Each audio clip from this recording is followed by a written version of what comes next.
From our perspective in 2021, World War II might be framed as a war against racist powers, but we all know that racism is and was not a thing exclusive to the Axis. In fact, the world of the first half of the 20th century is, broadly speaking, very much a racist world. This is reflected in all walks of life, including the US Army.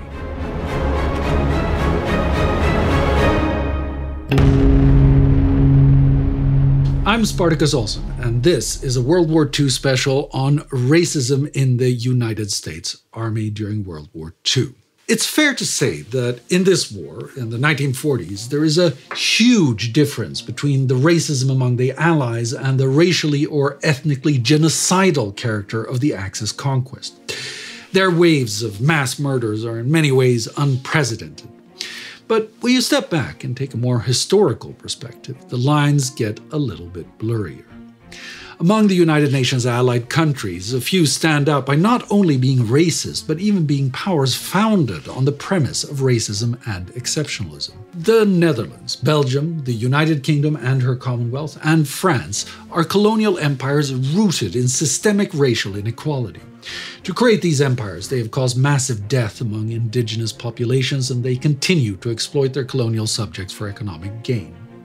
Yet, by 1942, they are now either occupied by or fighting the Nazi German Reich on principles of equality and liberty. The United States, itself originally a union of colonialists, has also fought racially motivated wars, including genocide against the Native American population, exploited perceived inferior races through slavery, and colonized overseas territories to expand their global power. And despite the move to equal emancipation after the US Civil War, almost 8 decades later, the nation is very much divided along the lines of perceived race and ethnicity. In our War Against Humanity episodes, I have already covered how Japanese Americans are suspected of Japanese sympathies because of their heritage and interned in concentration camps despite their American nationality. Meanwhile, African Americans, especially in the southern states, are still second-class citizens under the Jim Crow laws. Many Germans speak of a Jewish problem, many Americans about a Negro problem. People of color don't have the same political, economic, and social rights and opportunities. For example, in the 12 southern states, only 2% of voting-age African Americans are actually eligible to vote. They are subject to violence and lynchings. In the 1930s, the Great Depression has exacerbated their situation with even higher rates of unemployment and destitution than other ethnic groups. When unemployment drops after the massive increase of defense spending as the US prepares for war and then enters the war, they are still largely left out. Most new jobs are reserved for whites only. However, after the African American community threatens to march down Pennsylvania Avenue in Washington, D.C., President Franklin Delano Roosevelt issues Executive Order 8802 on June 25, 1941, banning employment discrimination based on race, color, or national origin. It only applies to employers granted defense contracts by the government, but still sees thousands of black people move to rapidly growing industrial centers in the North and West, like San Francisco, Chicago, and Detroit. Although less unequal there than in the South, they still face wage inequality, discrimination in housing and education, as well as everyday prejudice and violence. One could assume that now that the nations are at war, this will improve. The desperate need for victory is a great equalizer, especially as barely 2 decades have passed since fighting and dying side by side in the trenches of the Great War did exactly that. Well, yes and no. In, for instance, Britain, in theory, black people are to serve in the war on equal footing. British subjects from the colonies and British protected persons who are in this country, including those who are not of pure European descent, are to be on the same footing as British subjects from the United Kingdom as regards eligibility for voluntary enlistment in the armed forces and for consideration for the grant of emergency commissions in those forces. But In reality, black British citizens from Africa, West India, and Jamaica are often held back by racial stereotypes. They are alleged to be sickly, unable to learn quickly enough, or unable to handle modern weaponry. But like in World War I, the reality of war soon catches up with these prejudices. From 1942 onwards, political pressure to accept black people increases. This leads to the enlistment of more than 400 airmen in the RAF and a few thousand more for ground duties and in other army branches. A few black British servicemen even reach officers' ranks and end up leading white men into battle. But the US Army remains segregated to the point of being two armies, a colored and a white one. In 1939, out of around 174,000 US soldiers, only 2%, or 3,640, are black, while African Americans make up close to 10% of the population. The vast majority of colored soldiers are lower ranks with only 2 officers. A campaign by anti-segregationists leads to the creation of the 1940 Selective Training Act. Henceforth, at least on paper, any person, regardless of race or color, will be able to serve in the military and there shall be no discrimination. But, like in Britain, reality does not immediately follow, and the National Association for the Advancement of Colored People, NAACP, and the National Urban League continue to argue for black men and officers to be assigned based on merit and not race, more colored officers, access to the Air Corps, and a say in the selective process. The share of black servicemen does increase, so that by late 1942, 468,000 African American soldiers are enlisted. But as a relative share of the army, they will never surpass 5%, still only half of the share of population. And an end to segregation, it will not be. Instead, their units are formed on basis of race, like the colored-only 99th Fighter Squadron and 332nd Fighter Group, stationed at the Tuskegee Airfield from mid-1941 onwards, and led by the African-American Colonel Benjamin O. Davis, Jr., who will eventually rise to the rank of general and be instrumental in the racial integration of the U.S. Armed Forces. Across the armed service branches, racism is, like in society, endemic. Asian Americans will serve in segregated units like their African American countrymen. Even in the Philippines, where most soldiers are Filipino Americans, the units remain segregated. While Hispanic Americans are technically considered white and part of the non-colored units, a few of them will also complain of harassment because of their ethnicity.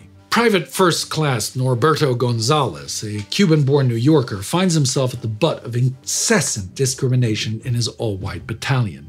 His trials and tribulations only end when he is transferred on request to an all-black unit, where he will later state that he was welcomed and immediately integrated.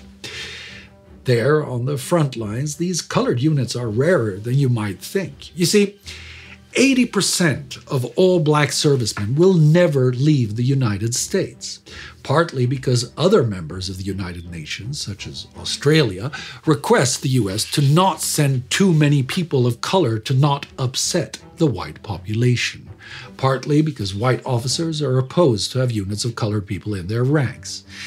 Instead, the vast majority are converted into non-combatant units. When asked to justify this policy by a representative to Congress in 1943, Secretary of War Henry Stimson would reply that Negro units have been unable to master the techniques of modern weapons. Now, African American reactions vary. Some have a hard time mustering up the needed patriotism to fight with vigor for a nation they feel they are not welcome in. Why should I shed my blood for Roosevelt's America, for the whole Jim Crow Negro-hating South, for the low-paid, dirty jobs for which Negroes have to fight, for a few dollars of relief and the insults, discrimination, police brutality, and perpetual poverty to which Negroes are condemned, even in the more liberal North? But in some African American circles, the war is seen as something positive for the cause of racial equality. They hope for the double V, a simultaneous victory against the Nazi racists, and a path to more respect through sacrifice for the nation that will hopefully put an end to American segregation. One newspaper, the Pittsburgh Courier, launches a campaign explaining the W stands for victory against the enemies abroad and for victory against the forces at home who would deny the Negro full and free participation in every phase of national life. Therefore, the Negro is fighting on two fronts. The segregation inside the army has some strange side effects, like when one black soldier notes that a white German prisoner of war in his encampment has more freedom of movement than he does, and that the prisoner is allowed to ride at the front of the bus while he, a uniformed U.S. soldier, has to sit in the back. And to be clear, these are not isolated incidents, but the rule across all stations, with once again the conditions in the southern states being at the bottom of the list. One serviceman writes to the NAACP camp steward in Georgia, "Please, for God's sake, help us. These old southern officers over us have us quarantined like slaves. Come down and see. They really hate colored. Please appeal to the War Department about our treatment at once. We are no slaves." Others write of unspeakable sanitary conditions and multiple fatalities due to lack of medical care and riots. Regardless of all of these hardships and the opposition to racial integration, by the end of the war, roughly 1 million African American troops will have served in the U.S. military, out of which around 125,000 will see active combat duty, and out of them, 708 men will give their lives to fight the Axis. As the war proceeds, practical reality starts to overtake ideology, and the men serving side by side with their white and brown brothers will help fulfill at least some of the goals of the W campaign. Starting in 1942, the 332nd Fighter Group of the Tuskegee Airmen becomes the only colored airmen to see action during the war. Starting in 1943, soldiers are allowed to use the same recreational facilities as white soldiers, although still at different time slots. By 1944, some platoons are integrated into white companies. Not during the war, but shortly after, in 1948, the U.S. Armed Forces will end their policy of racial segregation. By that time, most of the servicemen will have been discharged to return home, to homes in cities, towns, and a countryside that is still largely segregated. For them personally, their service and sacrifice will largely go unrecognized, or as one of the airmen, Theodore Lumpkin Jr., will say near his 100th birthday in 2019. The Tuskegee Airmen were not recognized after the war. People didn't believe us when we told them what we did, and our work wasn't documented anywhere. But they will have made an impact, inspiring others to follow and take up the fight. Or, as President Barack Obama, then a U.S. Senator, will state in 2007, "My career in public service was made possible by the path heroes like the Tuskegee Airmen trailblazed." In 2007, the Tuskegee Airmen still alive will finally see their service publicly recognized with the Congressional Medal of Honor. In 2009, Lumpkin and several of his fellow servicemen still alive will sit in the front rows at an event that by their own statements they never believed would happen, the inauguration of the first African American U.S. president. More countries that fought alongside the United Nations have to face the music when the war is over. European empires crumble under a new sense of racial equality and self-determination. One such struggle was the Indonesian War of Independence. You can click right here to see the 6 episodes about that.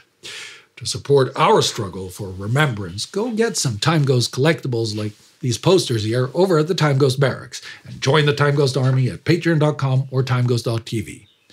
Never forget.